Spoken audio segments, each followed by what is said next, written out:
According to CBS News, 50-year-old stay-at-home husband David Tronis desperately wanted to appear on reality television. In late April of 2018, he managed to secure himself a spot on the show Zombie House Flipping, where he would be featured renovating his newly bought house with his then-wife, 39-year-old financial consultant Shanti Cooper. The only problem was that Shanti wasn't nearly as interested in being on TV, so she refused to sign off on the program, which resulted in David beating and then strangling her to death in the early hours of the following morning. He called 911 roughly 12 hours later at 3:51 p.m. Hello? She stopped breathing and trying to do CPR. I can't. Okay, listen to me. Can you tell me what your address is? Police and paramedics soon arrived at the residence where they were met with a hysterical David performing CPR on Shanti in the living room. His immediate explanation was that he found her lying unconscious in a partially filled bathtub, bleeding from the nose and mouth. He was then taken to the police station as a witness, where they swapped out his blood-stained clothing for a custody suit. He was also given a water, a blanket, and a box of tissues, then taken to room 6, where he was reassured that someone would be right with him to answer his questions, which wasn't entirely true. He was left in there by himself for 4 hours and 9 minutes before he knocked on the door to use the bathroom. Yes, sir. I'm sorry to bother you. May I go to the bathroom? Yeah, absolutely. Thank you. It wouldn't take a genius to recognize that David's behavior is already suspicious. Ask yourself if you'd be acting like this in the scenario he's claiming to be in. You find your significant other unresponsive in a bathtub. Then police leave you in a cold room for 4 hours without telling you anything. You might just ask someone, what the hell is going on? Or what the status of your wife is, and you probably wouldn't be all that polite and apologetic for just trying to use the bathroom. He returns from the bathroom and sits there for another 3 minutes. The detectives will now enter the room to commence the interrogation. The time is 9:08 p.m. Sir, Hey. I'm Detective Sprague. Can I get your first name? First name is David. David? Okay. We're gonna grab another chair.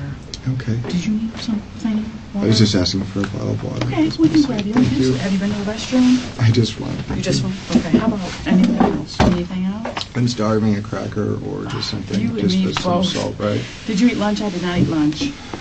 Don't be fooled by the detective's disposition. They're already certain that David has committed either first or second-degree murder, but they don't quite have enough evidence to place him under arrest, which is why they need a confession. David, at this moment, is still free to walk out of that police station, so the detectives will keep the tone sympathetic and non-confrontational for the time being to keep him on that chair. They'll afford him the false belief they are buying into his act as the grieving husband, but as soon as he gives them his initial version of events, the pressure will rapidly accelerate, in a manner that David is in no way anticipating. What would you like to eat? And I'll run down. Just something simple. Just saltines or peanut butter crackers. Or Anything something. like that? Okay, Yeah. that's not a problem. We'll be right back. Here's your water, buddy. Thank you. I appreciate it. I can take that one. Yes.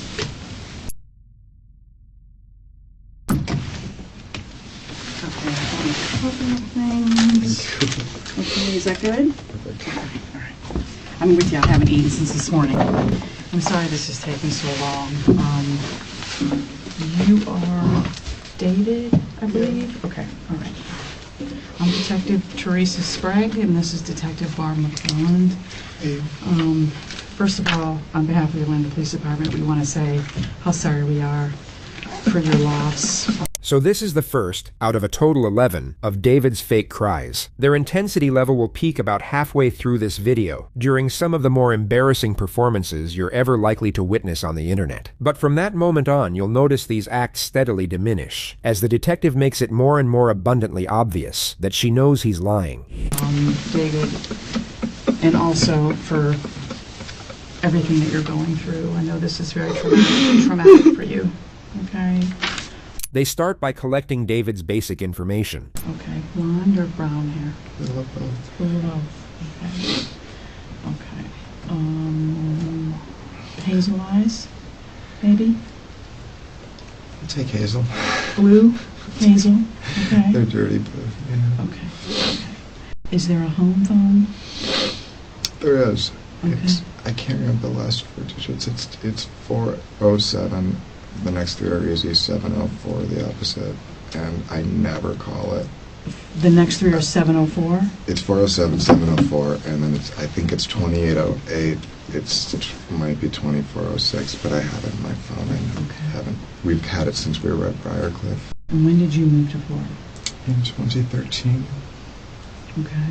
About 5 months after I met Shanti.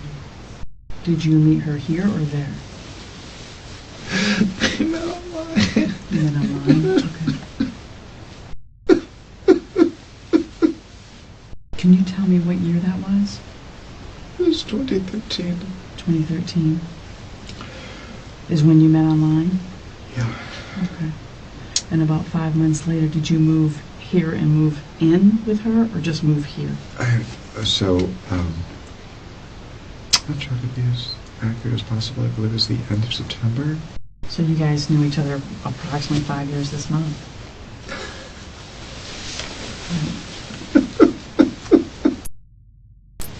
I'd never been more in love. We were so happy. Okay. If you don't, I know you've probably never been through anything like this in your life, okay? And I'm going to help you get through it. So if you have questions, you want to stop me, please do so, okay? But I do need you to understand your rights before we ask you about anything that happened in that home today, okay? All right. You have the right to remain silent. Do you understand that? I'm sorry? Yes. Sorry. Yes. Okay. Anything you say may be used against you in court. Do you understand that? Yes. Would you raise your right hand for me, please? Do you solemnly swear or affirm that the testimony you shall give in this case shall be the truth, the whole truth, and nothing but the truth? Absolutely. Absolutely? Okay. All right. So I need you to we're going to continue kind of down this path about how you all met. I know you met on Match.com, and about 5 months of, what would it be, telephone, text, and... We just started every other weekend. They hit it off, moved in together, then went looking for a house to buy in Florida. We had an offer on a short sale and waited and waited and waited, and it fell through. And then we closed on the house on Copeland in April of 2015. So you guys own the house free and clear. Is your name only on it, or was it both of yours? When we bought the house, we weren't married, and so we put it in a trust, and we just completed the trust paperwork. He put the house in his and his mother's names while leaving his wife out of it for, quote, planning and financial reasons. He asserts the decision was mutual, but whether Shanti actually knew about this or not is unclear. And so once you moved to Florida, you've been living together the whole time, just home to home, just first with the folks, then Briarcliff, and then this residence. But you've been together the whole time. Have you ever broken up? We had a couple fights, I think when we were living at Briarcliff. Okay. We spent a few nights apart. He says that he just spent a few nights with his mom, then drifts off into a statement about how Shanti was dedicated to work. The detective will now cut him off and steer the line of questioning back to the argument. But she's So a strong when you business. guys would argue, when you would go to your mom's, it was just because she was busy all the time, or what would the beef be? The work had a lot of stress involved, Oh. and she would sometimes. We always agreed, later that she was just overworked and tired, and So she'd get a little snippy or short or yell, scream, what? just irritable. Irritable. Just normal irritability. And sometimes it just, that's not really, I don't really do that. It's not really, I'm just going to stand there. So I just, I would just say, why don't we take a break, or just let it, a little cool down period, and every time we did it, we came back. I think we only did it twice, but we were stronger. Okay. And has that happened since you moved where you are now? Because now we've got the added stress of the renovation? No, we love it. We love the... This is Keith Ory, the producer of the house flipping show that David wanted to be on. When you would be interacting with the Tronas related to your work on the house and also the show, who was your primary point of contact? Oh, Dave was. He would communicate her desires. I would see her, but it was more like Dave's full-time job, almost, I guess I would say. Did you ever know during your time that you knew Dave to have any other job? I was aware that he had explained to me that he had worked for a chemical company up north somewhere. I actually never knew what Dave did for a living. When my husband had asked him, he said he was into sales, but I don't really know what that means. David never worked in sales or at a chemical company. You're now about to see Keith explain that he insisted on having a formal sit-down with Shanti to make sure that she was fully on board. It was difficult to get them both together, but I explained ultimately that we couldn't go forward if I wasn't able to sit down with them both. Ultimately, you're able to get this sit-down scheduled. Tell the jury about that meeting. I arrived at the house to meet Dave and Shanti, and she was... by my estimation, unhappy to be there. And it was in a sort of a tense state. It was obvious that she was unhappy with something, and she was only there as long as she absolutely had to be, and then left. This all occurred 6 days before Shanti was murdered. We love what we're doing to the house. We love the vision that we had for the house. It's totally, I mean...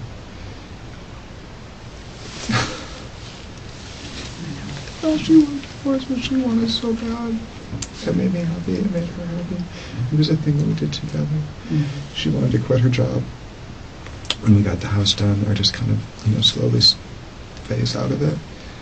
She thought, a couple of times that she would really need to take a break. And definitely slow down, and definitely not add a whole lot more work. But she could do more if she wanted to. I'm sorry, I can't talk about it any faster. That's fine. And that's very normal. I think that's very normal. Because you're not going to process this for a really long time. So I know it feels like a really bad day. Now notice how quickly he manages to pull himself out of the depths of despair and into casually talking about his house flipping show. Keith also just, our lives are busy. I'm so sorry. I know you're asking simple questions, but Keith does a TV show, a home improvement. Keith, the guy you mentioned, Ori? Okay. It's called Zombie House Flipping. Keith asked them to be on the show. Which meant that we would get a lot of what they call trade-outs and promotional sponsorship to do. Any financial incentive to do that? Big. That's what they call trade-out. I'm sorry, that's what they call trade-outs. So they're sponsors. That's one of the things I was working on yesterday, was putting together a list of the sponsorships, the windows, doors, cabinets, and so maybe instead of getting granite, you get quartz, or maybe instead of getting, middle range cabinets, you get high-end stuff. And we're also working on kind of just an amazing open concept stairway in the middle of the house that was going to go all the way up to the loft. And so they'd come in and start filming? Mm-hmm. Would they film you all or just the work? No. Yeah, it's just the house. They're the stars. Pay no attention to David's no. He fully understood that he would be featured prominently on the show as the main builder construction guy. The so-called stars he's talking about are the hosts. The detective will now establish a timeline. So when she comes home Sunday, it's you, Jackson, and Shanti, and you just stay at home and have a pool get together? We only have them every other Sunday. It's our family day, and we do like to have an early meal, watch a movie. So, do you recall Sunday night about what time everybody goes to sleep, since you're all We the go to same bed room? early on school nights, so Okay. 8:30 we're winding down, 9 o'clock lights are low. Shanti's son gets picked up the next day at around 5 p.m. 5 p.m.-ish, okay. All right, and then do you guys go anywhere, do anything, or you stay at home? I think we made dinner together that night. And, So that would have been Monday night. Did you watch TV? we did Any idea what? American Idol. Okay, so you wake up Tuesday morning and you're in the garage on the couch? Mm-hmm. I usually wait for her to come down. She came down after 7 o'clock, probably almost 7:30. Shanti went back upstairs and David started doing chores around the house. He's now about to mention the last time he supposedly saw Shanti alive, and then break into another fake hysteric. Yet this time, he will get no reassuring feedback from the detective, and the charade will rapidly dissipate. Clean up. Just normal routine. And she came down again. That's how I saw her. She came down again, and what happened? Came down, and I've thought about it. I tried to think exactly what time it is, but I don't know exactly. I would say probably 9:15. And the reason I know that is she said she was going to the dentist, and he said he was going for a walk. He now attempts another fake cry, but gets ignored again. And Did you take the dogs for a walk? I went for a walk By yourself? by myself. Where'd you go? I went around Lake Lucerne and went out to Orange. He comes back home and feeds the dogs. That's all that I can remember until I went upstairs to see when we were going to pick up Jackson. Okay, and what happens when you enter the home? Is anything unusual? When you enter the garage apartment? So, I could hear the water is running, but it's not running. It's not like the sound of the shower running. It's just, it's trickling out of the spout. Okay, and so you walk toward the water that you're hearing? Yeah, walking to the bathroom. Okay. Just in case you didn't catch the passive-aggressive nature of that response, here it is again without subtitles. And so you walk toward the water that you're hearing? Yeah, walking to the bathroom. Okay. Just look at David's face. Poor David really doesn't want to be getting grilled like this anymore. Keep in mind it's almost 11 p.m. He likely didn't get a whole lot of sleep the night before, and he's been acting his ass off all throughout the day. He'll at this point be exhausted, and want nothing more than to get out of that police station. But he doesn't want to challenge the detective directly, and risk losing her approval. Hence he throws out a weak little display of passive aggression to see if she'll pick up on the hint, but it of course gets ignored. She will simply continue pressing with an unsympathetic tone which will cause David to revert back to appeasement. He will then begin recounting the horrific circumstances under which he supposedly found Shanti, and as this unfolds you will see a glaring disparity in David's emotional presentation. The door's open, and what happens? What do you see? I see her laying with her head in the right-hand corner, and it's just extremely awful, and it doesn't look natural. Obviously she fell or something happened. But you did shut off the water. I did shut off the water and it drained, which tells me I could hear it draining when I pulled her out. I could hear, so I guess this is all weird, right? Because she's in there, the water's on, and it's draining. It doesn't make any, it just doesn't make any sense. And it's not on all the way, it's on how like lukewarm, so just past half. And she's face down, so the first thing you do is what, if you recall? I reached out and grabbed her. I reached out and touched her right arm. The water is rose colored, so there's blood in the water itself. Mm-hmm. I can see a spot of blood. And you pull her by her arms? So I grabbed someplace on her arm. I tried to get kind of under it a little bit. You said she seemed stiff? Yeah. Hard to move.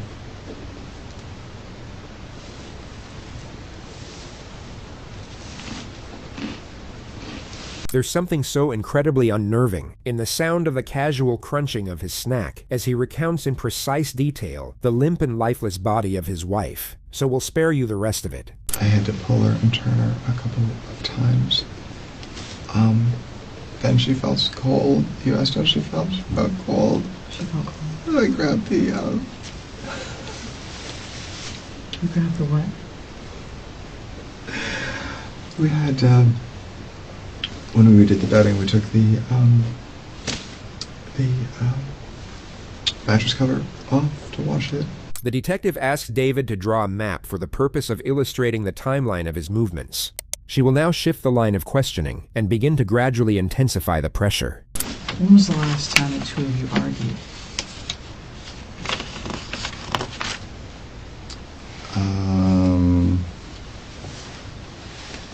very briefly on Saturday, right before we left. The argument was over the renovation. David likely admitted to this because Shanti's son was there for it. The upstairs floor was very wavy, and the point of contention probably was, do we tear all of that out and put in new structure and trusses so we have a perfectly flat floor and then a perfectly flat ceiling?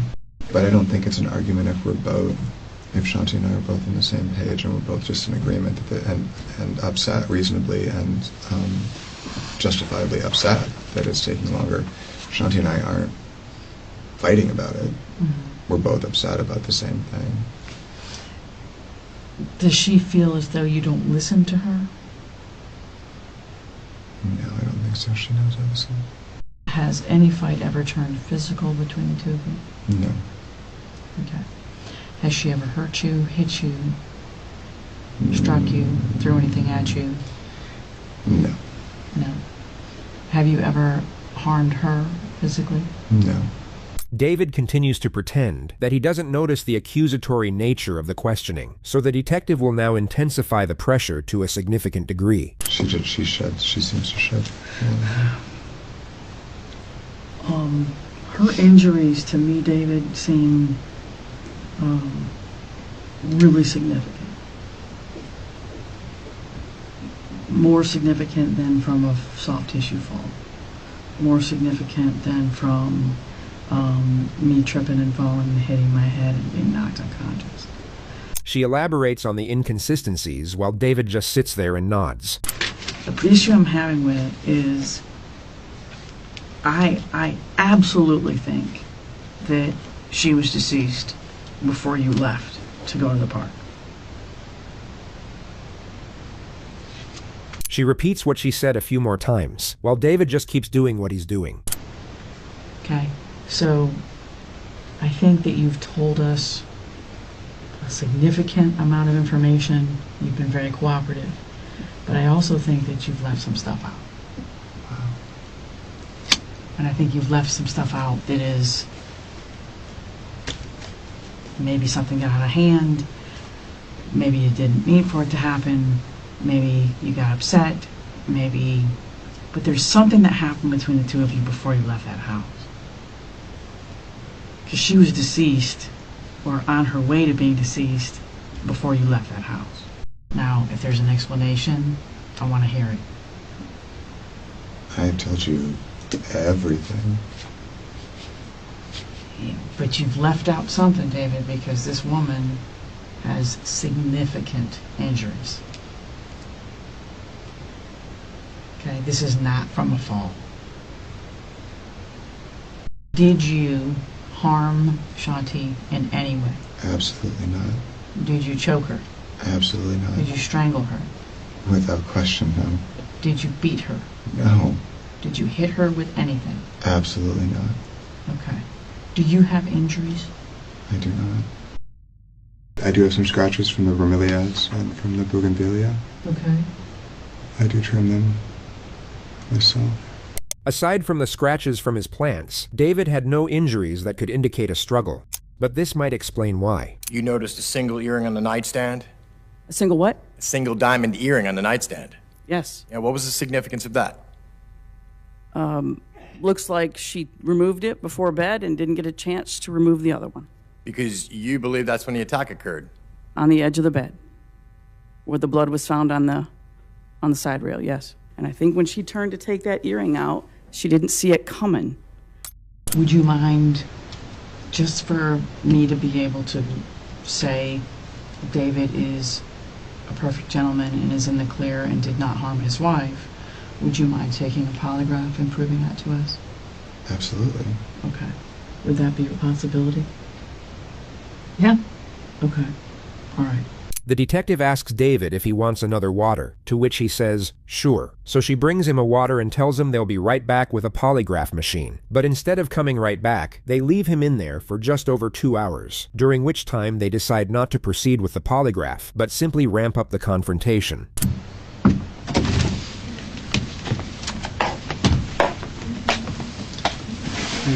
Hi.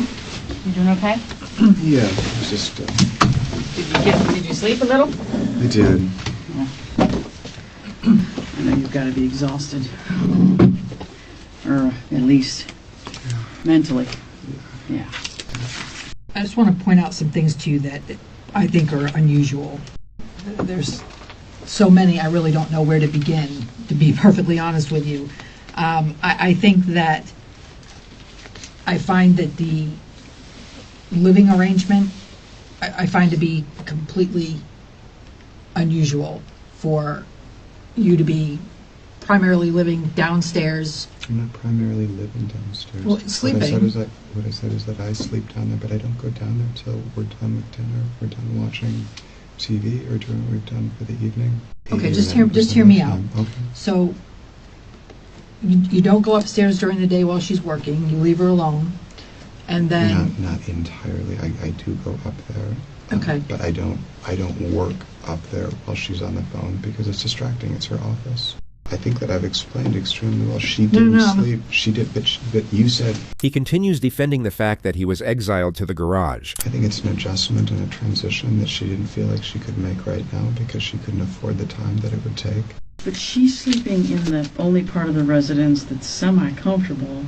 You're sleeping in the garage with the dogs. how do you explain this woman's head being swollen, her eyes being black? And would never, ever hurt her. So when you pulled her out of the tub, you agreed with me that the water came out of the tub. There's not a spot of water on the floor, David. The carpet isn't wet. The carpet isn't wet from where she was pulled out of the bathtub, sopping wet, all the way around to the front of the couch. The carpet's not wet. There's no blood on the carpet. Notice how little David moves compared to the detective. It doesn't correlate with anything in particular. It's just sort of interesting to watch. My guess is she wasn't treating you very well.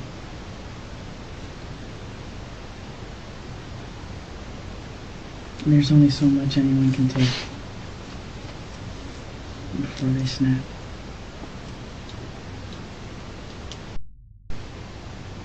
Appreciate the very kind things that you've said.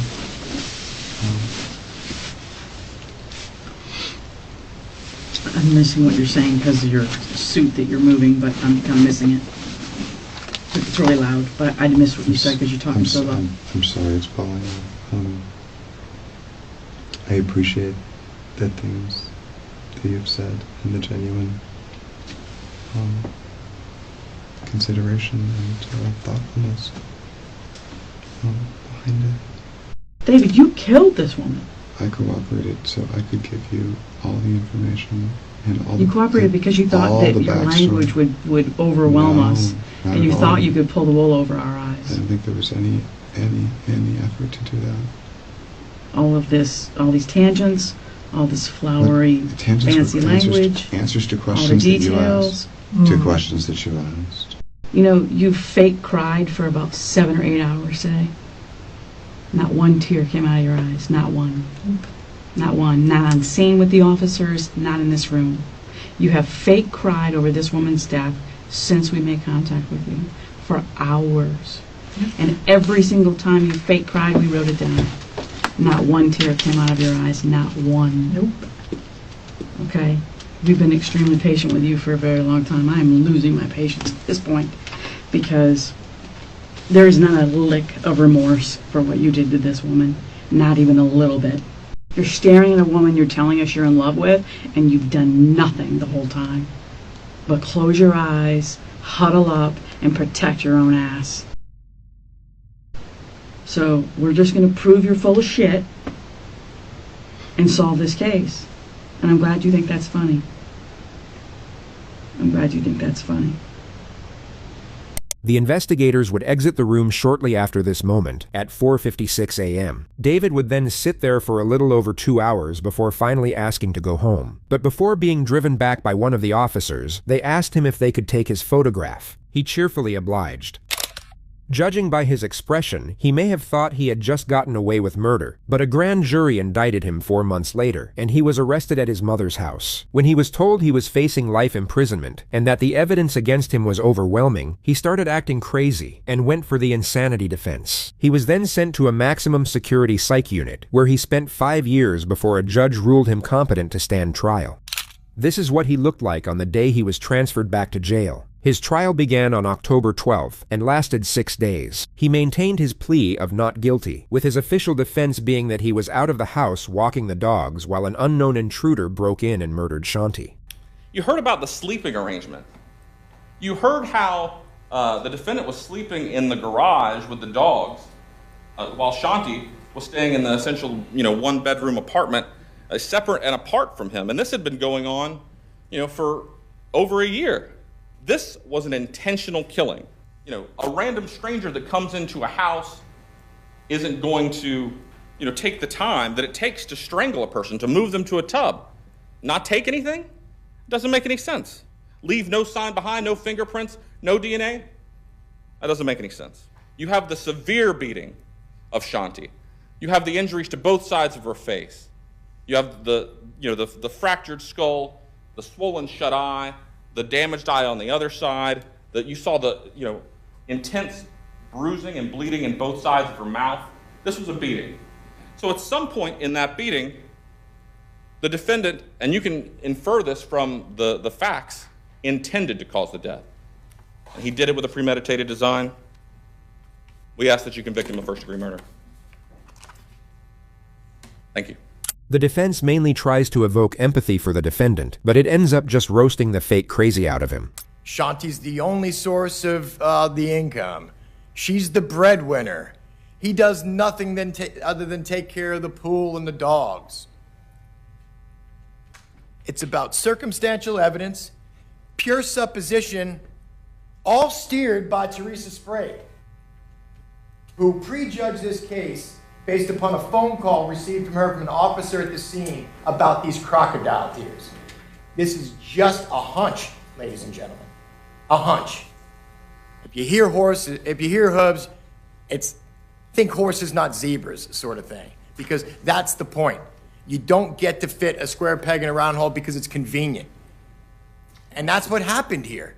With the rush to judgment, with the confirmational bias, those two detectives went into a room with David Tronis and worked him over.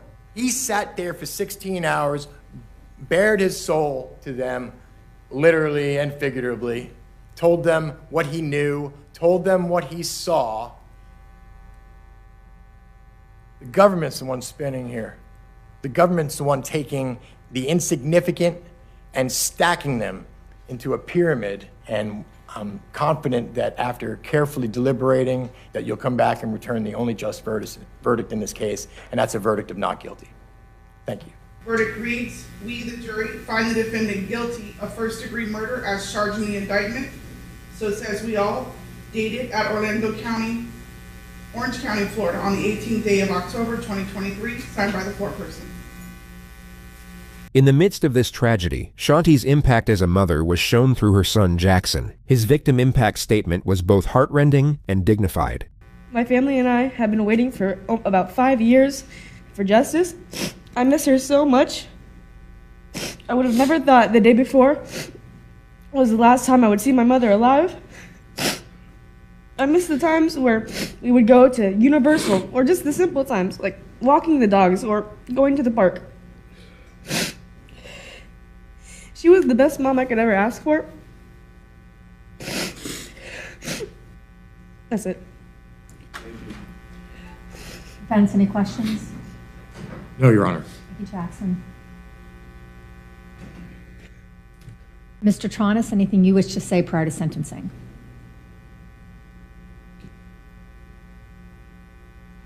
I think you just said no, is that right? Then in this case, the court will adjudicate you guilty, will sentence you to life imprisonment. Luck to you, sir. And the court will be in recess. This is his latest mugshot. He is currently being housed at the Graceville Correctional Facility in maximum security, where he is expected to remain.